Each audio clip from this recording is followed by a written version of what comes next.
Quiet, please. Quiet, please.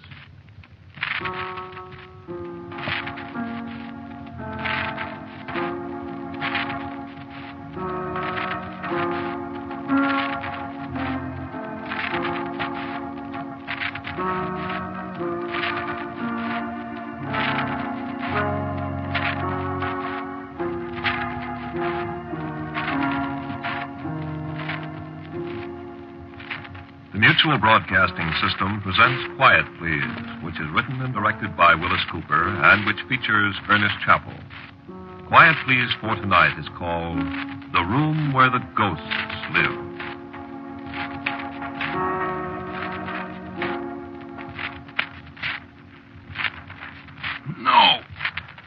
No, I won't let you take me out of the house. No, I'm going to stay right here. I'm sorry, Doctor. But, Lawrence, we've got to get you to a hospital. Now stop being a fool. I won't.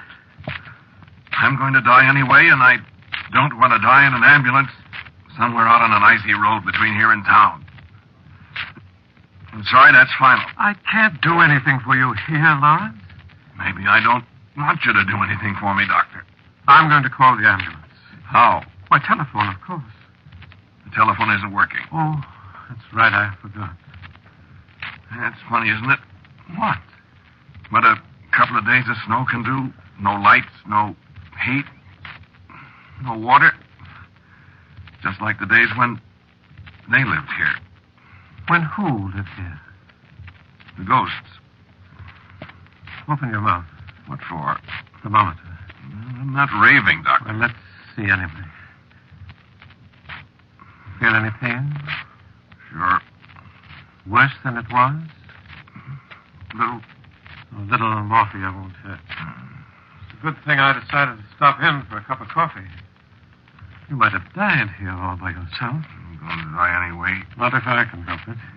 Can't help. Oh, stop that nonsense. Let me have your ball. All right, now. That'll relieve the pain in a minute or two. Okay. I could take you to the hospital in my car. No. And I think I will. No. Lawrence, what got into you? What do you want to die for? Take some hours. No, not yet. There's nothing wrong with you. You've been the happiest. You've got everything to live for. No. Then you go and shoot yourself. Yep. Where did you get this pistol, anyway? Gift. Didn't you know it was loaded? Sure. That powder and ball have probably been in there for 50 years. Longer than that. What? Longer than that. Well, there's no telling what kind of infection you can get from that bullet. No. Don't die, asshole. Let's see that thermometer. High temperature, huh? Yeah, it's just really high.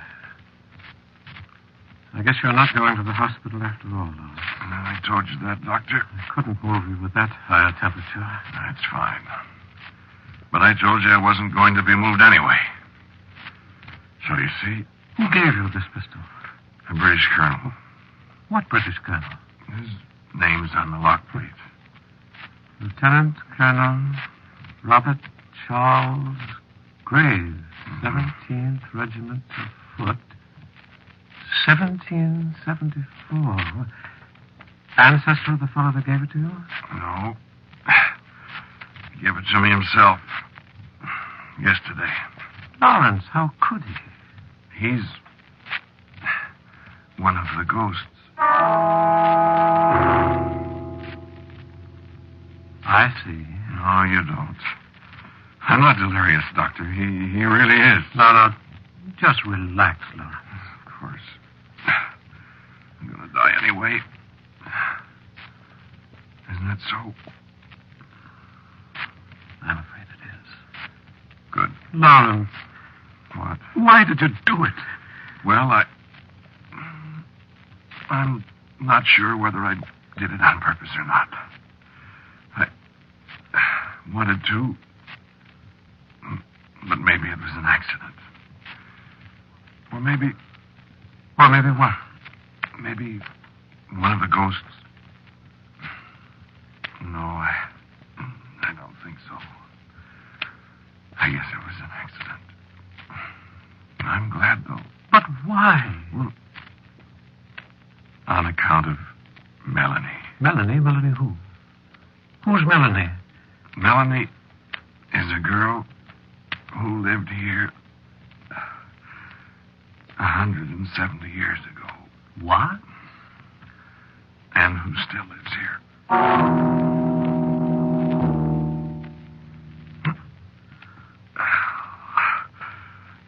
It hurts quite a bit, Doctor. You want me to give you some more morphine? I guess not. No. I want to tell you things. Well... You won't believe me, of course. You think my mind's wandering. Don't you? Lie. What difference does it make? Yeah, that's right. Nothing makes any difference now. A fellow takes a long time dying, doesn't he? After a while, we're the time, huh? Pretty soon, I'll be a ghost, too. See Melanie. I'd like a little drink of brandy. Oh, just a second. Oh, here, now take it easy. Thanks. Good brandy.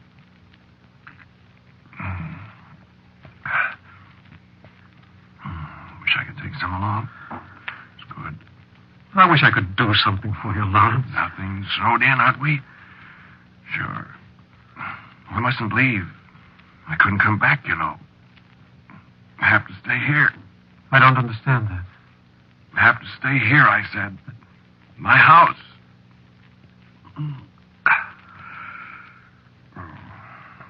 What was I talking about? The ghosts. Oh, yes. So I tried to keep the house like it was in the old days, see, all by myself. Been fun. And then noises. Heard noises. What kind of noises? People beating on door, rattling the latch. Every night. I'm not afraid, Doctor. I know, Lawrence. Well, I got up, went all over the house. Noises stopped after a while. It wasn't a dream? No dream. Beating on a door someplace. Always sounded like it came from right over there. You see? Well, there isn't any door there, Lawrence. That's what I thought. My hands are cold. I'll build up the fire. No. I know what it is. I haven't got much time, huh? Have I? No, Lawrence, you haven't got much time, old man. I'll have to hurry. Shut your eyes so you can see what I saw. I mean, I didn't see it, because it was dark.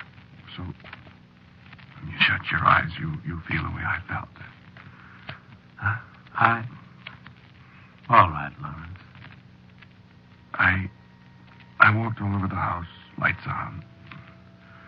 No sound, no hammering on door. No door. I turned off the lights, it starts again. From right over there. I turn on the lights, no door, no noise. And then I get an idea. I turn off the lights again. I walk over where the sound comes from. And there is a door. And I think I hear a woman crying. And footsteps and furniture being shoved around. I said I wasn't scared, didn't I? Well, I was then. You'd be scared, too. Finding a door where there isn't any door and there's somebody on the other side. But that's the outside wall of the house, Lawrence. No. What? There's a room there. The room where the ghosts lived. You see? No, I don't. I didn't know it, too. You got your eyes shut? Yes. If you could hear the noise, like I heard it. frantic pounding. People pushing their shoulders against the locked door. And I could smell smoke. You see, I didn't know about the ghosts then. Well, how do you know now? I'm trying to tell you. I'm sorry. Keep your eyes shut. I want you to feel the way I felt. And believe. I reached for the lights again. I turned them on. Nothing happens, just nothing. Except pounding on the door. Slower now. And the woman crying. And I hear her scream. Oh, Screw, she said. It's French. It means help, help. And I heard her voice again. Frightened. Ouvre la porte, she said. That's French, too. Means open the door. So I tried to open it, and it was locked. And they were pounding, and she was coughing. And at last I found the key. And I yanked the door open. And the ghosts came out. And the lights came back on. There wasn't any door. There wasn't anybody in the room but me. But then I heard something. Somebody walking across the floor down the hall. So I turned and went down the hall after the footsteps, down toward my room. Then I stopped dead. Because the door to my room closed and somebody locked it. You dreamed that? No. It was locked from the inside. So was every other door in the house. Well, that couldn't be. Try the doors. Open your eyes and try the doors. Go ahead. Lawrence, No, go ahead. I'll keep on talking. You have to believe me. Go ahead. So, what did I do? I lay down here on the davenport with the lights on, and I tried to think, but nothing made any sense. I got up and I tried the outside door. It was unlocked. So I went outside. I had some crazy idea maybe there was a room there. There wasn't, of course. But there were footprints in the snow. Some men's footprints. And a girl's. This last nose covered them all up again, I guess. Well, what about the doors, Doctor? They're locked from the inside. You see? Did you hear anything? Did you? Well, I thought I heard someone moving. As if I'd awakened somebody. But it was probably my imagination. No, it wasn't. Well, then sit down. Oh, I'm getting so tired. Would you? No, Randy. No. So I came back in, and I sat down. And I hardly noticed that the lights were off again, and then I heard something else. And I said, "Who's that?" And a woman's voice answered me in the dark. I'm Melanie. Well, who's Melanie? Once I was a maid in this house in the time of the war, when the soldiers were captured on Christmas night at Trenton. And these escaped and came here to be hidden by Monsieur Maurice. For he was no patriot, and they were kept... And you'd think I'd be surprised, but I wasn't very. I didn't interrupt her. She went right on telling me how Morris was a loyalist, and how he hid the officers, and how the neighbors suspected him and spied on him. Then Monsieur Maurice must go away, you see. And I was left alone to bring food to the poor soldiers. And there was a night when I took their food to them. And when I would go from the room, I found the door to be locked from the other side. But soon we smelled the smoke of the fire, where someone had set fire to the house to destroy these men. And we beat upon the door, but it did not avail us. And so we perished in the fire, I and the British officers. and there was none to know our fate. And for our sins, we are bound forever to this house, although I have not sinned so very greatly. And I would thank you for releasing us from that room. For so many times we have cried out, yet no one would open the door. And I opened the door, but now all my doors are locked against me. Yes. They say it is their house now, and no man can open the doors again. I think we'll see about that. They say you must go away. Well, I'm not going away. I should be sorry when you go away. You would? You have released us. I am grateful. Thanks. I think they'd be grateful, too. They are soldiers, monsieur, and they have not forgotten the manner of their death. This is their revenge, that no man shall live in this house. Well, that's fine. I'm to be chased out of my house by a bunch of ghosts. It is so, monsieur. How do you feel about it? I could wish you could always be here, monsieur. So? Yes, monsieur. But it cannot be. Unless... Unless what? It cannot be. If I turned on the lights, could I see you? No, monsieur. The eyes of the living cannot see us. What did you look like? I did have blue eyes, monsieur. And my hair was black. And I was not very tall. And my feet were very small. And your clothes? Once I had a gown of taffety. And it was blue, like my eyes, I remember. And there was a cap of lace for my grande there in Brittany. And I was struck with a sudden impulse to see this girl with the black hair and the taffety dress that matched her eyes. And I jumped up and snapped the lights on. And the room was empty. And so I knew I'd been dreaming. Oh, cool. But I wasn't dreaming, my friend. She came to me the next night. And the next. Oh, it's so cold. Am I dying now? Is this what it feels like? Here, take a little sip of this. Oh.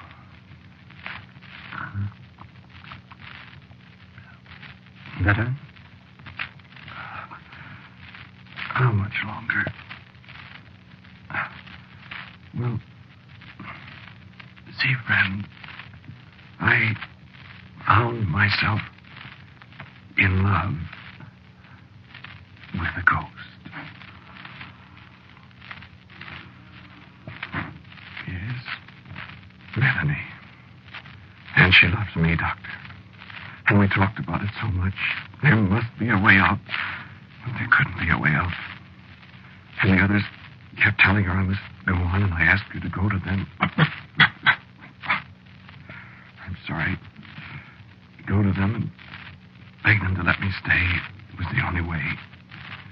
But she told me they said no, they'd made a pact between themselves, and they'd not alter it. And the time was getting short. They were sorry, they said, but... And then, last night, she came to me again. When the snow was piling deeper and deeper around the windows, and I said, Melanie, I can't go now. Can't they see that? And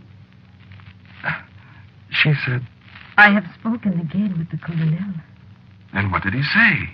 He will come to you, he said. And what? He will not speak to the living. But what good? I do not know. He said he will come to you. When? Tonight. Do not speak. Say, Monsieur le Colonel.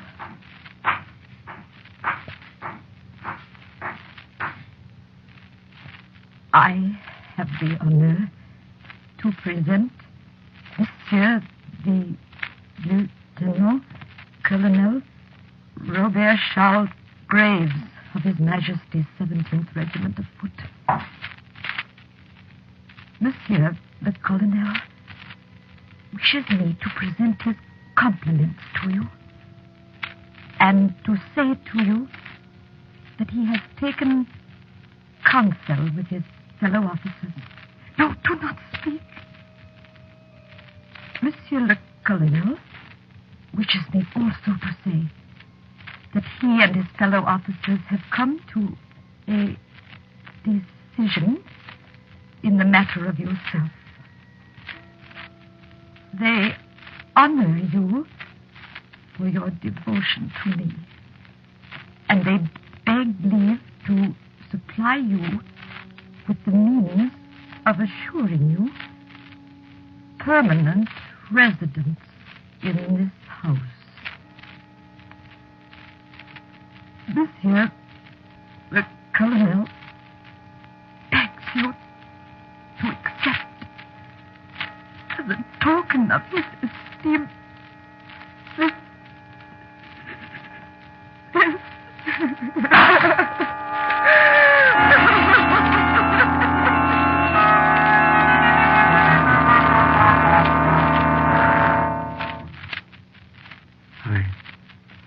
I turned on the lights. It was there on the floor.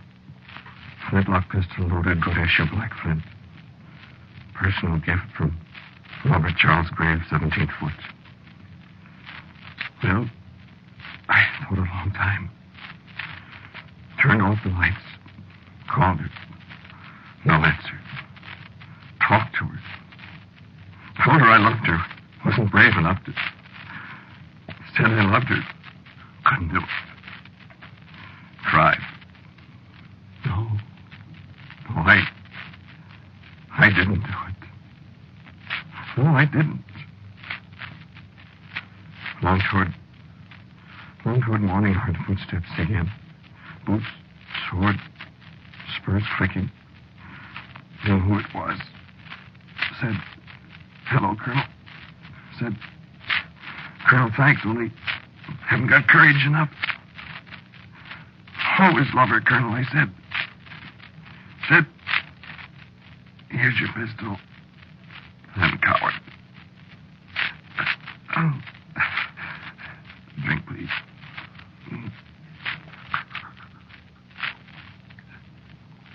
And then I wake up here.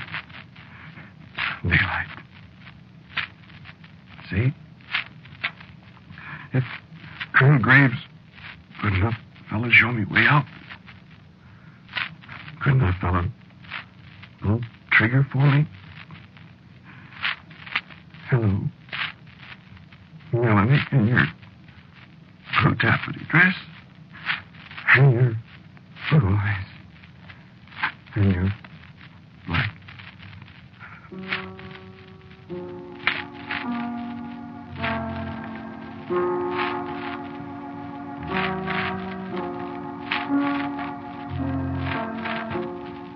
You have listened to Quiet Please, which is written and directed by Wyllis Cooper. Lawrence, the man who spoke to you, was Ernest Chappell. And Melanie was Claudia Morgan. The doctor was played by James Van Dyke. Our sound effects by Albert April. Music for Quiet Please, except for our theme, which is from the Allegretto movement of the César Franck Symphony in D minor, is composed and played by Albert Berman. Now for a word about next week's Quiet Please, here is our writer-director, Wyllis Cooper. Baker's Dozen is the title of next week's story, the story of one man, 2 minutes.